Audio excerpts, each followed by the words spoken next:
Hey guys, a few weeks ago Sonos announced their second generation Beam soundbar, which is their lowest end unit that has received quite a few upgrades. We've been testing it for a little while now and have some thoughts to share. It still remains just as small, but how does it stack up and reflect on the sound quality it produces? Let's check it out, and if you're new to this channel, please consider subscribing.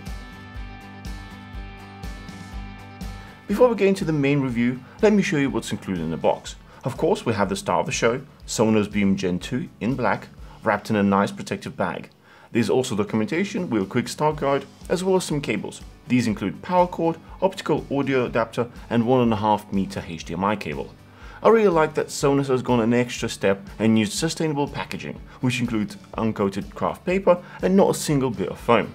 On the surface, the new generation of Sonos Beam looks basically the same. It still takes up about the same amount of space, comes in the same two colors, and even has the same ports: single HDMI, power, and Ethernet. But once you look closer, there are some subtle and not so subtle differences. First one is more physical. The original Sonos Beam had fabric covering the speakers, which has now been updated to a plastic grille, resulting in an easier cleaning and likely will help with longevity as well. Other than that, there are no more cosmetic differences. The top of the soundbar still contains the capacitive buttons that you can use to play, pause, adjust volume, and mute the microphones. It seems Sonos has gone down the route of if it ain't broke, don't fix it. Where they've spent most of the time is internals. The original soundbar had 3-speaker array. Now this has been increased to 5 to provide a wider soundstage. This is paired with the new processing chip that is, according to Sonos, about 40% faster than last generation. Because of these changes, it now supports 3D audio with Dolby Atmos. The other improvement is actually at the HDMI port, or rather what it supports. While it is only HDMI 2.0, it now supports eARC rather than just a standard ARC, which would help eliminate any audio sync issues and provide support for most devices out there. I personally would prefer soundbar with multiple HDMI ports, so it could be used as a pass-through to ensure your source devices have full support. Example of this could be an OLED TV that has no support for Dolby Atmos. In this scenario, the soundbar could do all the heavy lifting and output the audio while relaying the video signal to the TV without any limitations. Anyway, that is probably enough on paper comparisons. Time to set it up. This is one area where I'm really impressed. The setup was super simple. I downloaded the Sonos app and plugged in the soundbar. In the app, press Add Device, follow the wizard, and in the end, touch the phone to the NFC to finish. With this done, you can now configure the TV. Just ensure you connect it to the ARC or the eARC port, and moving forward you can control volume using your TV remote. You also have a bunch of settings in the app such as EQ and volume limiter, as well as other more general settings. The two settings are found most useful while watching movies with the voice enhancement and also night mode. Voice enhancement comes in very handy to bump up those vocals, and night mode has dual use. First and most obvious is nighttime watching to ensure you don't disturb the neighbors. The second use is a bit different.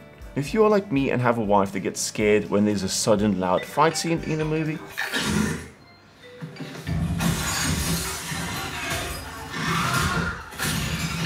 then this mode reduces that and makes it slightly more muted. Personally, I prefer a more immersive experience, which from time to time scares me, but I must admit I do prefer keeping my wife happy more. While we're on the subject of sound, the 5 speakers do a considerable amount of kick and certainly give you a very immersive experience. But it was surprising that even without a subwoofer, you have plenty of bass. This would probably be preferred in a smaller apartment so the neighbors don't complain. And when you feel like you're ready to expand your systems, you can add up to 2 separate subwoofers as well as surround speakers. We actually tested that and must say this works really well. The added sub shakes the room and surround speakers add that extra bit of immersion.